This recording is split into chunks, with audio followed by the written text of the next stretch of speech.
feeling na asang-asa ka sa kanya, pero sayang-saya na pala siya sa iba, habang ikaw, patuloy pa rin umaasa.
Sobrang hirap siguro na yung taong nakasanayan mo na laging nandyan para sa'yo, biglang nawawala.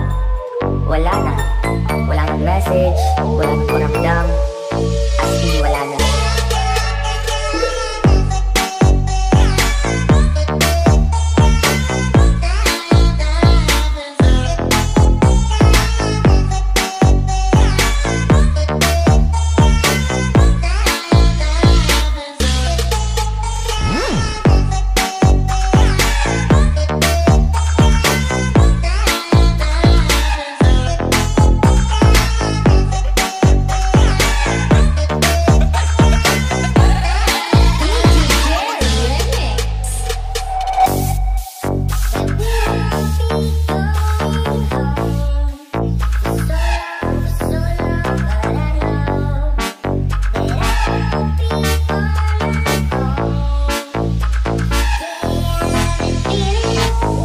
Alam mo kung ano yung masakit?